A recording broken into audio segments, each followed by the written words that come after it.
मेरी एक पूरी नज्म में या सो कॉल्ड नज्म में एक लाइन है जो नीरज जी रेजोनेट कर रहे हैं, पर उसकी बाकी 19 लाइनें क्यों नहीं रेजोनेट कर रहे हैं, उस पर काम करना क्राफ्ट है। क्राफ्ट पे आते हैं। हाँ जी। तो ये तो सेट स्पेसिफिक चीजें होगी, जी, मैंने जी, जी। देखा है, मुझे समझ में आ रहा है जी। और एक पैटर्न भी मुझे दिख रहा है कि यू हैव अ थियरी। मैं बहुत साइंटिफिक तरीके से बिल्कुल बिल्कुल। You have a theory, you collect evidences for it बिल्कुल। And then you prove it कि ये एविडेंसेस हैं, ये जो बात मैंने शुरू में की थी, देखो ये बात सही है, and now you can go home, the promise that I promised has been fulfilled here. तो वो एक पूरा सेट बन गया। लेकिन the last thing that you perform on stage, और जो आप पहला लिखते हो जी। तो पहला ड्राफ्ट कैसे लिखा जाता है, और उसके बाद उसकी एंड तक पहुंचने की जर्नी क्या रहती है, अगर थोड़ा हम छोटे में समझ सकें इसको। तो पहला ड्राफ्ट सबसे बेसिक है कि आपके जहन में जो आया है, मेरा ये प्रोसेस है, जो आया है मैं उसे सिंपल शब्दों में लिख दूंगा, मैं उसे लेकर जाऊं, उसे याद करूंगा, प्लीज फोन मत यूज करा करिए, उसे याद करूंगा एंड उसके पीछे का मैं लॉजिक बताऊंगा, याद करूंगा, उसे जाकर मैं स्टेज में परफॉर्म करूंगा। तो मुझे पता चल जाएगा कि ये लाइन, जैसे कहा 19 में से एक लाइन नीरज भाई को अच्छी लगी, मेरी ऑडियंस को अच्छी लगी, या 2 लग गई या 3 लग गई, तो मुझे पता है कि ये चीजें कन्वे हो रही है। फीडबैक लूंगा। करेक्ट। सबसे नहीं, उन लोगों से जिनको पता है कि मैं क्या कर रहा हूं, सबसे नहीं लेने की जरूरत है। तो फीडबैक लूंगा कि भाई ये पहुंची क्या बात, तो आप बताएंगे कि भाई हाँ ये 2 पहुंची, नहीं पहुंची। घर आऊंगा, काम करूंगा, 2 बार 3 बार 4 बार काम करूंगा, फिर उसे लेकर जाऊंगा, वापस परफॉर्म करूंगा। नाइस। ये प्रोसेस तब तक नहीं खत्म होगा जब तक मैं श्योर ना हो जाऊं कि जो मुझे बात कहनी है उसका एटलीस्ट 50% में जा रहा हूं, क्योंकि पहले में 10-15% ज्यादा नहीं जाएगा। It's a long process. 50% बात हो गई, मैं उसे एक शो में बना दिया हूं। 50% मतलब आधा घंटा? नहीं, व्हेन आई टेक नहीं, व्हेन आई टेल 50% बात पहुंची। अच्छा, ओके। वो उस तरीके से, because let me make it more clear कि मुझे आपको एक घंटे का ही रखूंगा, मैं लिखा हूं पूरे 1 घंटे का, उसमें से मुझे पता है कि 50% यानी कि मान के चलो आधे घंटे की बात अच्छी है, बाकी आधा घंटा एकदम वेग है, बोरिंग है, लोग उबासियां ले रहे हैं, नींद आ रही है लोगों को। मतलब ये होता है? अभी भी होता है। नाइस। मतलब अभी फाइनल शोज में भी होता है कि एक कोई बैठा उबासी ले रहा है, और आप उस पॉइंट ऑफ टाइम में अपने पूरे जीवन को क्वेश्चन करने लग जाते हो स्टेज पर। आते वहां पे भी बहुत दुख है इसके आते ये हो गया। नाइस। ये पूरा कर दिया मैंने। ठीक है। उसके बाद मैं इसे रिगरसली परफॉर्म करूंगा, परफॉर्मिंग टू अ लेवल कि वो मेरी नर्व्स में आ जाए, बिकॉज जो आर्ट फॉर्म है। कितने शोज लगते हैं नसों में बहने के लिए, मोटा मोटा? एक 30-40 शोज। हाँ। एक घंटे का? एक घंटे मतलब you have perform this for at least 40-50 hours. 40-50 घंटे परफॉर्म करने के बाद एक सेट इजीली। पर इसमें भी अब ट्रिक्स हैं जो, अगर let me break it down, वो भी कि मैं हमेशा 1 घंटा पूरा नहीं करता। अब मानिए मुझे कहीं 15 मिनट का स्लॉट मिला है और मुझे वो 15 मिनट का ही एक सेक्शन टेस्ट करना है, तो मैं उन 3 कहानियों में से एक कहानी टेस्ट करके आ जाता हूँ। ठीक है। क्यूमुलेटिवली वो होंगे 40 घंटे, पर वो पैटर्न्स में भी होगा। कई दफा मेरी तबीयत खराब है, याद नहीं है, तो बी इजी ऑन। ये हो गया, एक बार तैयार हो गया, मुझे लग गया कि भाई ठीक है, अब मैं इसे बाहर लेकर जा सकता हूं, तो मैं एक बड़ी ऑडियंस उठाऊंगा और देश के अलग अलग कोनों में कोशिश करूंगा, वहां से लूंगा, बिकॉज देश बहुत खूबसूरत है हमारा, वैरायटी है। ममता बनर्जी के जोक्स कोलकाता में चलते हैं, कहीं और नहीं चलते। बट इस टूर में मैंने ये सीखा कि आप लोगों को बैंगलोर में ये बताओ कि मैंने कोलकाता पे ममता बनर्जी पे जोक मारा था और वो जोक ये है, तो वो बैंगलोर में भी चलेगा। तो ये आपको प्रैक्टिस से पता चलेगा। ये है उसका गार्निशिंग, मिर्च मसाले का टाइम।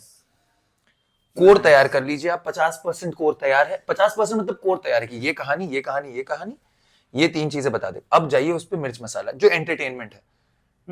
शाहरुख खान को लाना। और ये कहानियां आप 5-5, 7-7, 10-10 मिनट की ड्यूरेशन के लिखते हो, परफॉर्म करते हो, फिर वो एक्सपेंड होती हैं। अब जैसे मैंने प्लूटो लिखना जब शुरू किया, मैंने ये 3 कहानियां परफॉर्म की, मतलब है बट नहीं मजा आ रहा है।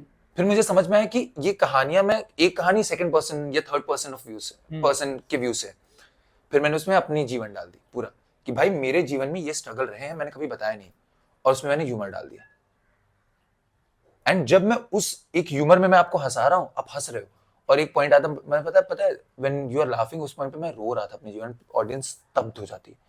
ये परफॉर्मेंस सेंट्रिक है, राइटिंग सेंट्रिक नहीं है। अगर आपने बहुत खूबसूरत नहीं भी लिखा है, पर आपने उसे बहुत रूहानी तरीके से बोल दिया है, तो वो वर्क करेगा.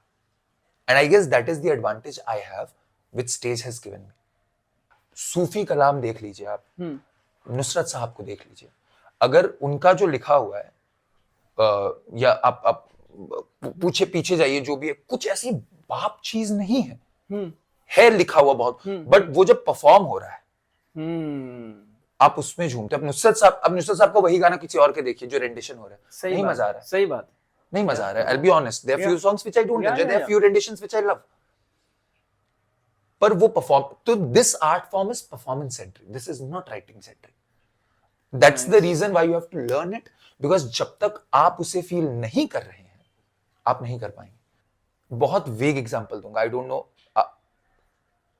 ये सबसे वियर्ड चीज है पर इतनी फनी लगती है मुझे. ढोल मूवी है, हाँ, उसमें एक सीन है, ठीक है, जहां ये डिस्कस कर रहे हैं दुकान का नाम क्या है.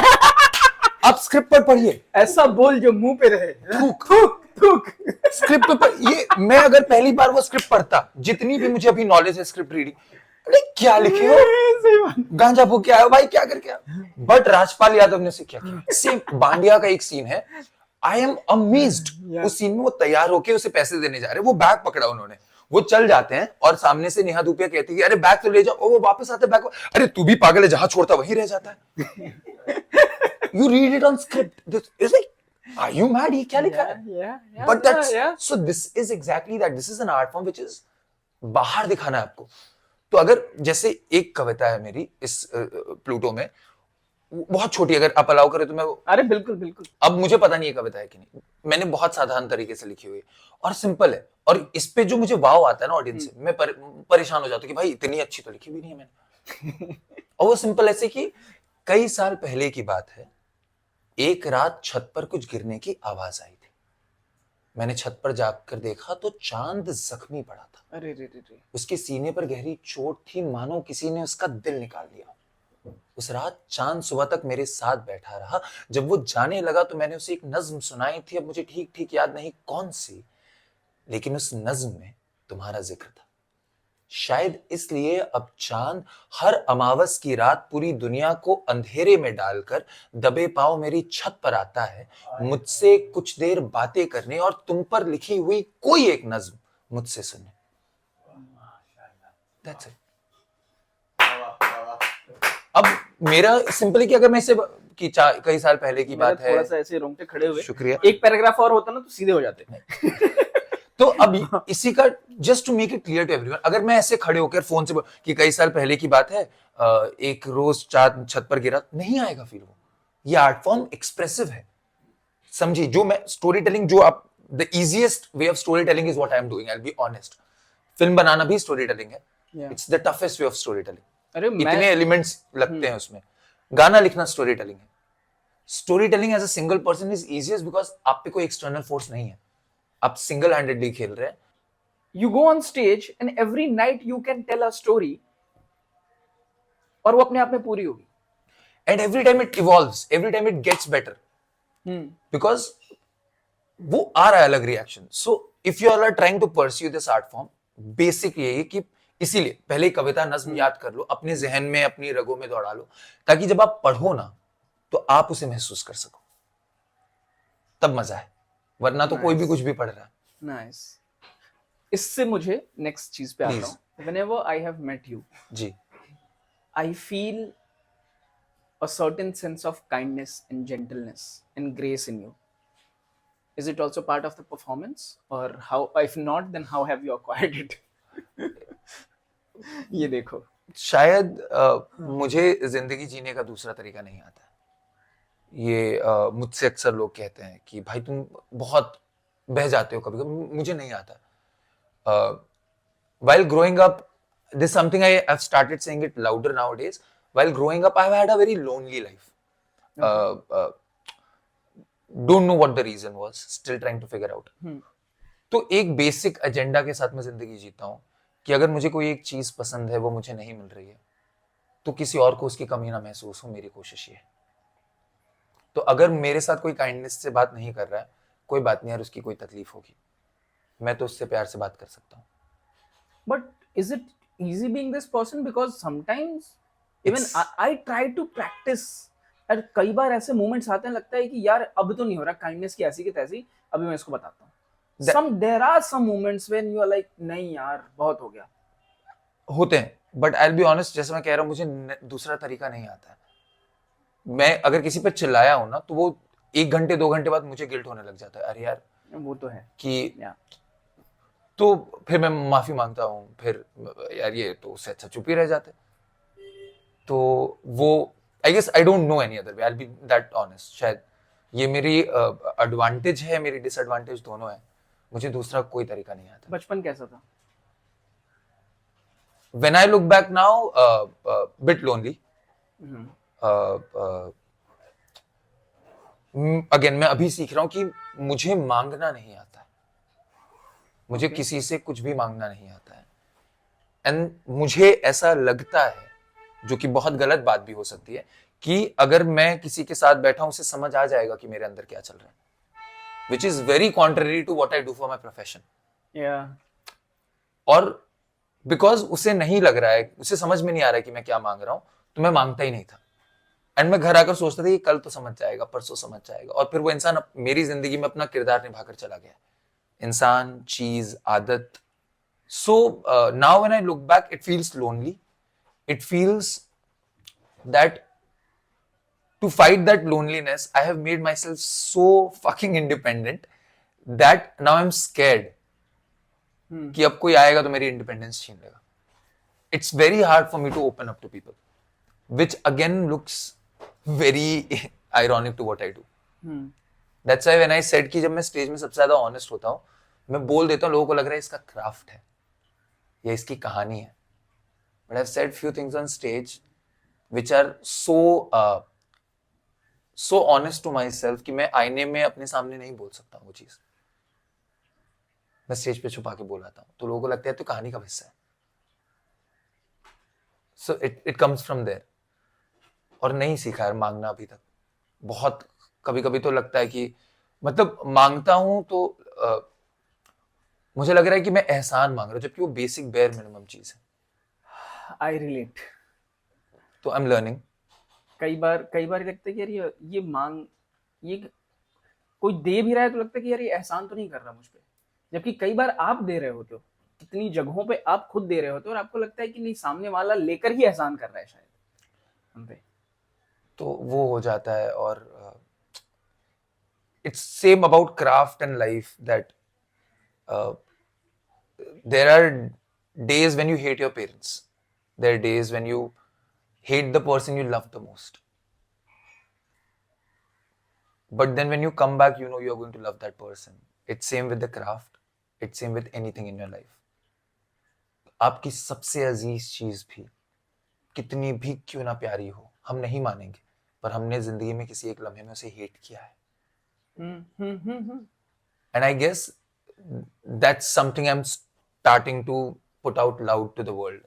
That there have been days when I've hated myself for doing the stupidest of things for people, for walking miles for people who have not even taken a step. सबकी जिंदगी का दुख है ये है. हाँ. तो आज ही एक न्यूज आई है, हमारी 2 साल पहले की क्रश थी, उनका निकाह तय हो गया है.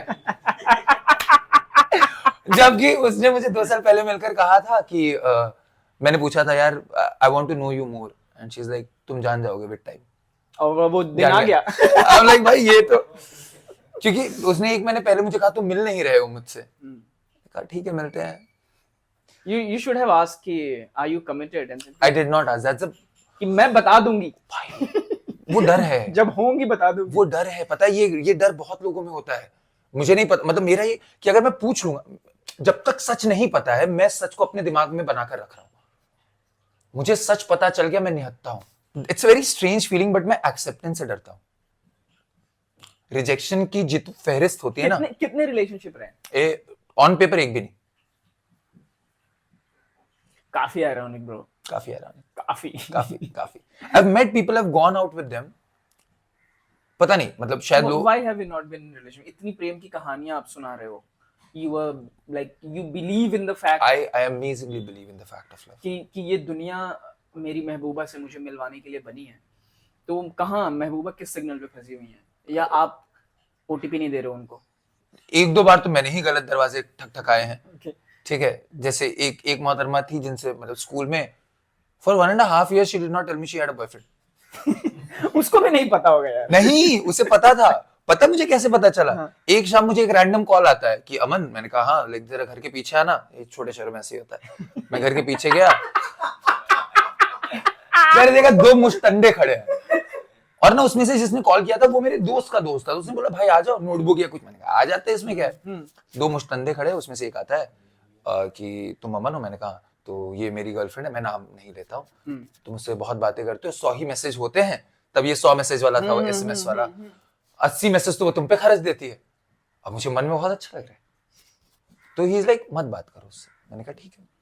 बड़े शरीफ लोग हैं यार, ये ऐसे समझा रहे हैं। नहीं, उसने आखिरी लाइन ये थी कि अगर करोगे तो फिर अगली बार मैं ऐसी बात नहीं करूंगा। मैं डर गया, जेन्युइन मैं डर गया। मैं घर आया, that girl for last 1.5 years only used to text me. That evening she called me for the first time and I have no idea how. एक तो टाइमलाइन मेरी फक रही है जीवन में हर जगह। I have asked the wrong people at the wrong time. एक second, पहले ये लड़की ने कॉल करके क्या कॉल किया, हाँ यहाँ थैंक यू, तो उसने कहा कि मुझे बस बात करने का मन था। And now I don't want to be that. अब ये तो एक तो बॉलीवुड ने हमारा मत्था खराब कर रखा हुआ, तो मैं लाइक मैं तो बताऊंगा नहीं, मैं अच्छा आदमी हूँ। उसके बॉयफ्रेंड मैं नहीं बताऊंगा, मैं आस्ते आस्ते से बात करना कम कर दूंगा, उसकी जिंदगी ठीक हो जाएगी, हम साजन के गाने वाने बजाकर खुश रहेंगे अपने जीवन में। छुपाना भी नहीं। हाँ, छुपाना भी नहीं आता, बताना भी नहीं आता, जताना भी नहीं आता। सो ये था। And then she is like no, I just wanted to talk to you. And फिर हमने बातें होती कि अब हमारी बातें और बढ़ गई। फिर उसके बॉयफ्रेंड आए हमसे मिलने की, भाई ये क्या हो रहा है? तो मैंने कहा देखो भाई, मैं तो नहीं बंद कर सकता, ये मेरी फैमिली फ्रेंड है, तू उससे जाके मना कर। अब मैं मैसेज थोड़ी कर रहा हूँ, तो कॉल वो कर रही है, मैं नहीं कर रहा, वो कर रही है। Because for a year and a half we kept talking regularly. I retreated, so she felt. और मुझे वो रिट्रीट गेम नहीं आता है। मेरे सारे दोस्त मुझे बताते कि अरे इतना अवेलेबल मत हो। नहीं आता नॉट अवेलेबल होना यार। तो अब वो हुआ, उसके बाद फिर वो आए, एक थप्पड़ मारा, चश्मा टूटा मेरा, और फिर मुझे समझ में आया कि ये तो गलत हो रहा है।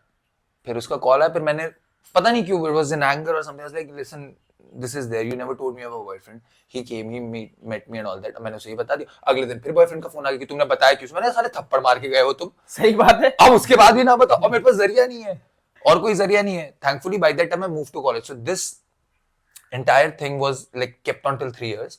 तो मैं शहर बदल चुका था। मैंने कहा हाँ बता दिया, जाओ जो करना है कर लो, अभी मेरे को नहीं पता। And then eventually then she kept calling me for a month और मोर कि I miss you and all that. I am like भाई जब था तब। She was really into you, तो छोड़ा क्यों नहीं उसे? 3 साल मेरे ऐसे निकल गए, फिर उसके बाद 1.5 साल मैं वापस उसमें रहा। And I tell you the level of commitment I have with the love of my life, anyone.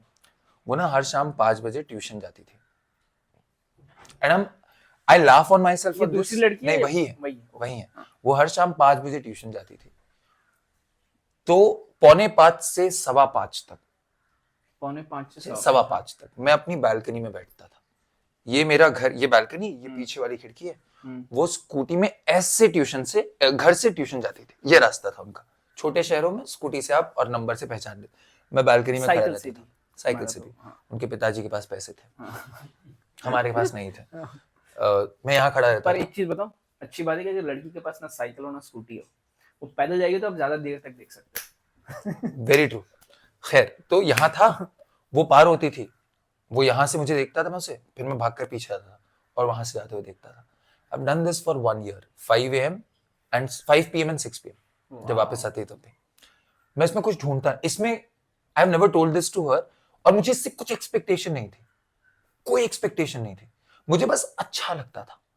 So I guess that has been a problem, और that has been the pattern throughout. I have either been way too available, I have either knocked at wrong doors. क्योंकि हाँ, एक तो वो बॉलीवुड का है कि भाई अंडरडॉग बनकर हम जीत जाएंगे, डीडीएल जा रहे तुम, शादी से पहले मैं भगा लूंगा। तो खैर उनकी शादी हुई, उन लड़के के साथ भी नहीं, किसी और के साथ।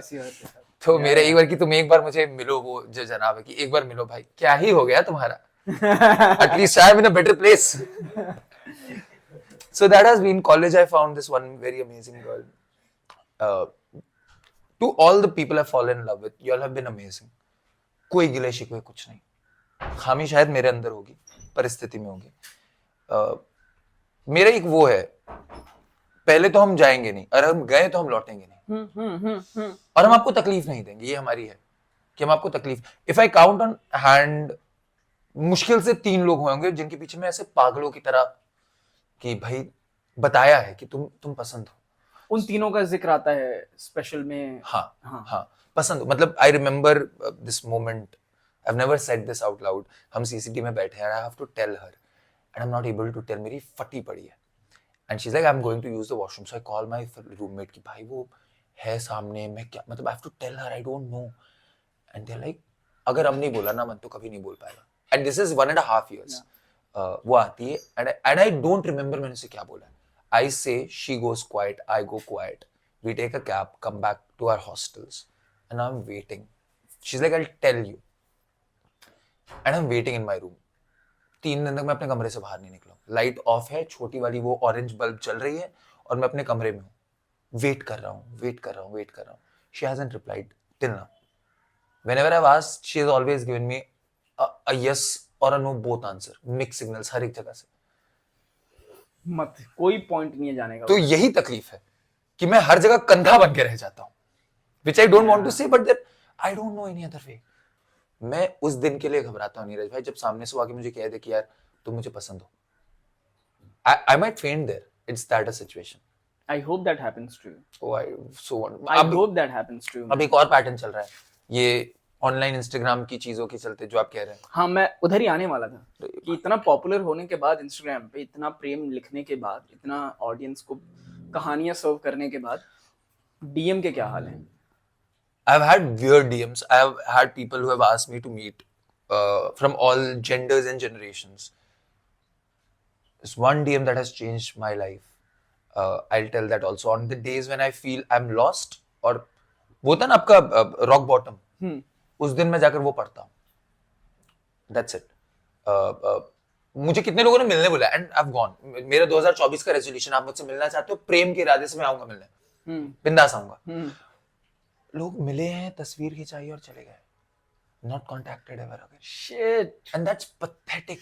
यार वो इस मोमेंट में वो ऐसा लगता है कि कोई फायदा उठा के चला गया। And I have no issue, आप बता दो ना। And correct। ये नहीं, there's this one person I went to meet and she's like, my friends are waiting to meet you, can you stay back and come meet them?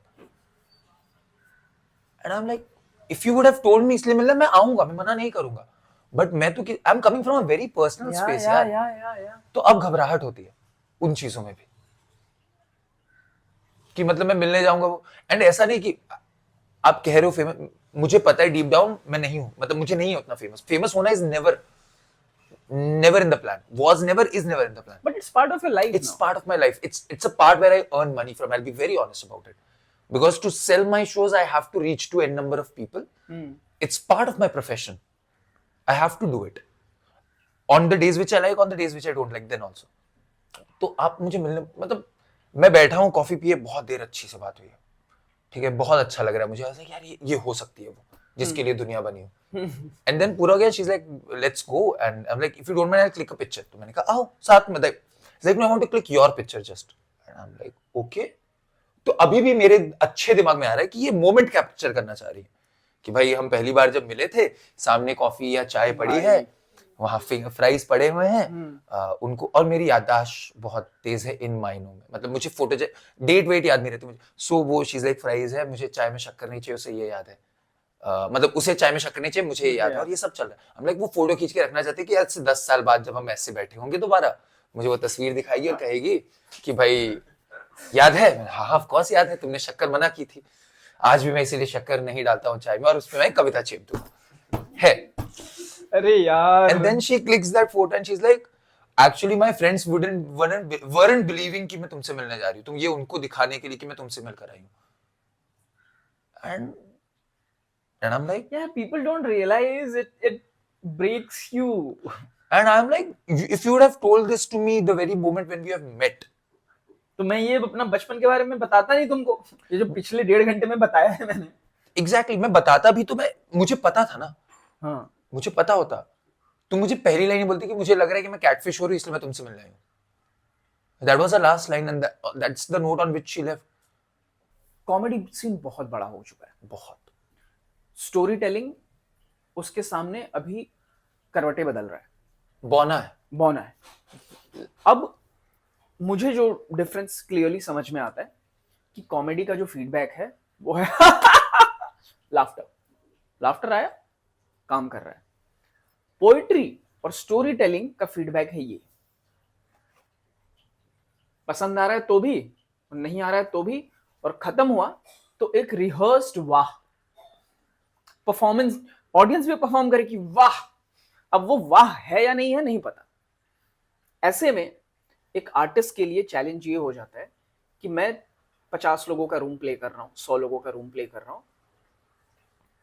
मैं 3000 लोगों का room कब प्ले करूंगा? तो वो प्रोसेस एक तो स्लो हो गया है। हाउ डू यू सी कि अगर इसको ग्रो करना है उसके क्या तरीके हो सकते हैं, and who are the people you feel in storytelling world, people who are leading with example and people who can become the next big thing in India as storytellers?